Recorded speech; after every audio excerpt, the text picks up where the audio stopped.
Have you ever been told to calm down by either a parent when you were younger, another adult in your life, now a spouse, a coworker, a friend? Have you ever been told that? And how did it go over? I'm assuming not well. And I feel like when people tell you to calm down, like it never actually goes over well and like evokes calmness in your body. Honestly, I feel like it's pretty much the opposite. And it's funny because my husband and I were just talking about this whole phenomenon last night about how telling somebody to calm down is actually incredibly unhelpful. It's like notoriously bad. And so today we're going to be talking about how we actually help our students calm down, especially when we're seeing them giving off big attitudes. Because I feel like when you get into the upper grades, a lot of the behavior issues you see come dressed in very strong attitudes. And so today we're going to talk about how you can work with your students through their attitudes and create a healthier and better class climate overall. But this video is not limited to teachers. It really can benefit anybody who works with students who are of that age group. So let's dive into it.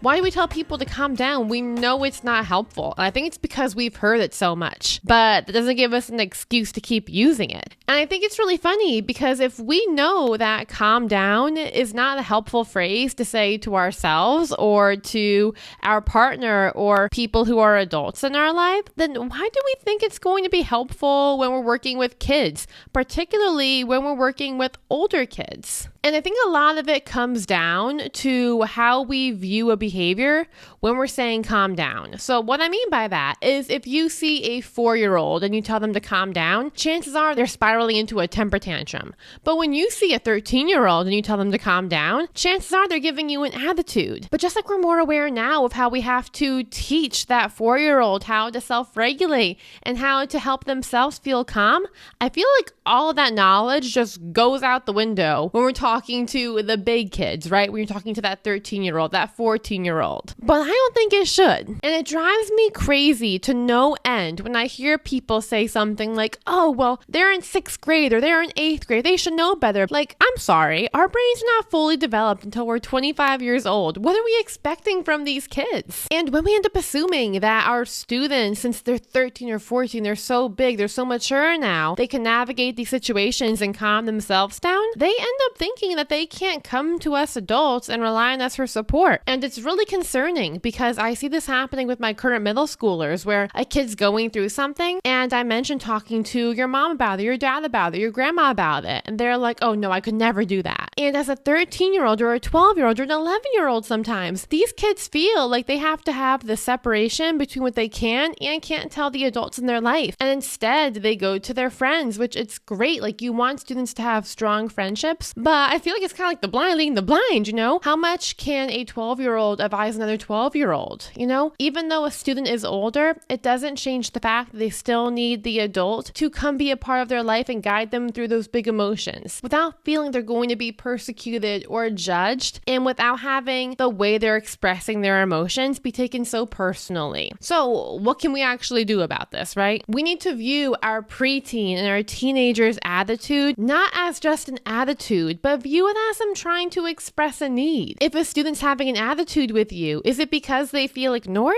And if that's the case, when's the last time you can think of that you made them feel heard and that you truly listened? I think it's very easy to take a back seat and think about all of the things that these kids are doing, but at the end of the day, we're the adults in the situation. And even though it's hard, we need to be the ones stepping up and helping our students and our kids navigate these social and complex situations and feelings. But I do know this is a lot easier said than done, and I don't want to be speaking from this perspective and having you assume I have it all figured out, because I don't, and I still mess up quite frequently. But there are a few phrases and sentence frames I use for myself and my students that are really helpful for us, and I want to share them with you. So these are things I say, particularly when my students are starting to get that attitude with me. So if they say something and it can come off rude, but it's not like full-blown attitude, I might say, what is your intention with that? Or I might say, are you trying to say X or are you trying to say Y? If so, this might be a better way to position yourself. And I say these phrases because it helps students kind of reframe and restructure the context in their heads. And then it also de-escalates me so that after the fact, I can help the students go back and replay the situation and come up with a better way to verbally advocate for themselves. However, if a student is having a really big attitude with me and they are too dysregulated to have a conversation, I'm not going to engage in that conversation.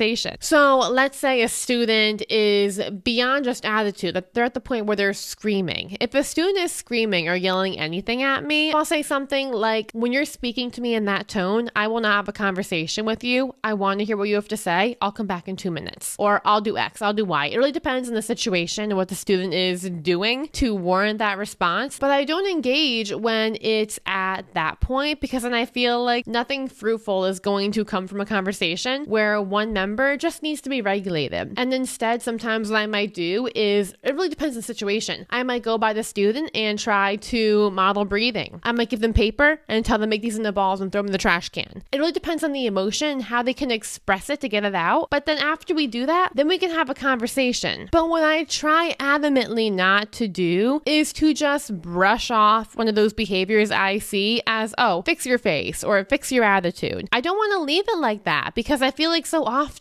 our preteens and our teenagers, they're left with that redirection. And yeah, you could fix your face, but how are you going to process an emotion a better way? If you have an attitude when an authority figure tells you to do something, the stakes are lower in the classroom. But when you're in the workforce, it's a lot higher. And I want my students to be equipped with the skills to navigate those social situations and advocate for themselves when they're in the safety of a middle school classroom. I don't want them to learn that you can't talk to people that way and expect a good response when it comes time for them to collect their paycheck and they realize that they're not going to get one because they were fired. You know, I think we need to think long term how our redirections and how our corrections for behaviors truly serve our students. And I also like to think through situations before they even happen and come up with a pre-planned response. That way I don't go with my knee-jerk reaction of saying, you don't talk to me like that. I'll instead have something more constructive to say because in the heat of a moment, it's really tough to think of those things. But when you pre-plan, it's a lot easier. And if you want to use the structure I use to pre-plan my response to different behaviors that I see in the classroom, click the link in my bio for my email list. I'm going to send it out to my email list again, and it is truly helpful. I get great reviews from it, and it can just help you flesh out what you're going to say in these intense situations before you experience them. That way you can put your best foot forward as the adult in the situation. And ideally, when we are doing all of these things, when we're watching our phrases, when we are pre-planning for behaviors, when we are viewing attitudes not just as something to smush and just an attitude, we're viewing it as the expression of a need. Hopefully then we can create this safe place for our preteens and our teenagers, and we can really help them grow, process their emotions, and be the best versions of themselves. I hope that was helpful. Let me know if there are strategies you use when you see students having an attitude that I didn't mention. And if you want me to talk about this more, I would love to, so let me know that as well. If there are strategies that you use that I didn't mention, please jot them down in the comments. As always, thank you for all of the awesome work that you do for our kids and for our preteens and our teenagers. It's truly important and it makes a difference. And as always,